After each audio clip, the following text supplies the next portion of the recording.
ഇന്നത്തെ jail nomination അതൊരു അനീതിയായിരുന്നോ? അതായത് ലക്ഷ്മിയും അനീഷുമാണ് ജയിൽ നോമിനേഷനിൽ തിരഞ്ഞെടുക്കപ്പെട്ടത്. ലക്ഷ്മിക്ക് എനിക്ക് തോന്നുന്നു 7 വോട്ടുകൾ, അനീഷിന് 5 വോട്ടുകളുമാണ്. കഴിഞ്ഞ ആഴ്ചയും എനിക്ക് തോന്നുന്നു അനീഷ് ജയിലിലായിരുന്നല്ലോ. ഈ ആഴ്ച അനീഷിനെ ജയിൽ നോമിനേഷനിൽ വിട്ടത് ശരിയായോ? അവിടെ ജയിൽ നോമിനേറ്റ് ചെയ്യാനായിട്ട് ഓരോരുത്തർക്കും ഓരോ കാരണങ്ങളുണ്ട്. അനീഷ് ജയിൽ നോമിനേഷനിൽ ജയിലിൽ പോയതിൽ ഒരു തെറ്റുമില്ല, ലക്ഷ്മി പോയതിലും തെറ്റില്ല.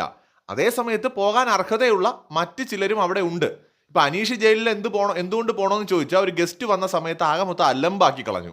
അനാവശ്യമായിട്ട് അനീഷ് അവിടെ പ്രശ്നങ്ങൾ ഉണ്ടാക്കി. ആ ഒറ്റ റീസൺ മതി അനീഷിനെ ജയിലിലേക്ക് നോമിനേറ്റ് ചെയ്യാൻ. പിന്നെ അവിടെ ഉള്ളവർക്ക് പറയാൻ ഒരുപാട് കാരണങ്ങൾ ഉണ്ടാവും. ലക്ഷ്മിയുടെ കേസിലും അങ്ങനെ തന്നെയാണ്. ഒരുപാട് പ്രശ്നങ്ങൾ ലക്ഷ്മി കഴിഞ്ഞ ഒരാഴ്ച അവിടെ ഉണ്ടാക്കിയിട്ടുണ്ട്. ഇപ്പോൾ നോമിനേഷൻ ലക്ഷ്മിയുടെ അനീഷിന്റെ പേര് പറഞ്ഞതിലും അവർ ജയിലിൽ പോകുന്നതിലും തെറ്റൊന്നുമില്ല. പക്ഷെ അവരെ പോലെ തന്നെ ജയിലിൽ പോവാൻ അർഹതയുള്ള വേറെ ചിലർ അവിടെ ഉണ്ടായിരുന്നു. ഒന്ന് ആദില. ഈ പെർഫോമൻസിന്റെ കാര്യത്തിൽ വീക്കിലി ടാസ്കിന്റെ പെർഫോമൻസ് കുറച്ച് വീക്കായിരുന്നു. 3 കോയിനോ മറ്റേ കിട്ടിയിരുന്നുള്ളൂ. ആദിലേക്ക് പോകാം ജയിലിൽ, തീർച്ചയായിട്ടും പോകാൻ അർഹതയുണ്ട്. സീക്രട്ട് ടാസ്ക് കുളമാക്കി എന്ന് പറഞ്ഞിട്ട് വേണമെങ്കിൽ ഷാനവാസിനെ ജയിലിലേക്ക് നോമിനേറ്റ് ചെയ്യാം.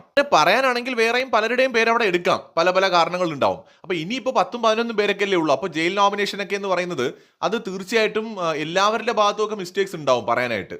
അപ്പം അനീതിയാണോ എന്ന് ചോദിച്ചാൽ അങ്ങനെയൊന്നും പറയാൻ പറ്റില്ല. ബട്ട് അനീഷിന് പകരം വേറെയും പോകാൻ ആൾക്കാർ അവിടെയുണ്ട്. അനീഷ് പോകാൻ പ്രധാന കാരണങ്ങളിലൊന്ന് ഈ സാബു വന്ന സമയത്ത് അവിടെ ഉണ്ടാക്കിയ പ്രശ്നങ്ങളാണ്.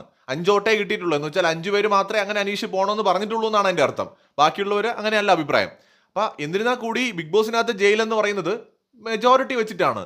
ഇപ്പോൾ ഒരു വോട്ടിന്റെ വ്യത്യാസത്തിലാണെങ്കിൽ കൂടി മെജോറിറ്റി വന്നു കഴിഞ്ഞാൽ പോകേണ്ടി വരും, അത്രേ ഉള്ളൂ. ഇതിലിപ്പോൾ അനീതി എന്താണ്? അവിടെ പോകുന്നു, ബിഗ് ബോസ് കഞ്ഞി കൊടുക്കുന്നു, അച്ചാറ് കൊടുക്കുന്നു, എന്തെങ്കിലുമൊക്കെ കുറച്ച് ചെറിയ പണി കൊടുക്കുന്നു, അത്രേ ഉള്ളൂ. അതിനകത്ത് കുറച്ച് കണ്ടന്റും കിട്ടും. അതിനിപ്പോൾ അനീതിയാണെന്നൊന്നും പറയാൻ അങ്ങനെ ഇല്ല. കാരണം ഇത് അങ്ങനെ എല്ലാവരും കൂടെ പ്ലാൻ ചെയ്ത് അനീഷിനെ പറഞ്ഞു വിട്ടതായിട്ടൊന്നും എനിക്ക് തോന്നുന്നില്ല. അതിപ്പോൾ ലക്ഷ്മി ആണെങ്കിൽ എല്ലാവരും കൂടെ ചേർന്ന് അറ്റാക്ക് ചെയ്ത് വിട്ടതല്ലല്ലോ. പലരുടെയും പേരുകൾ അവിടെ പലരും എടുത്തു.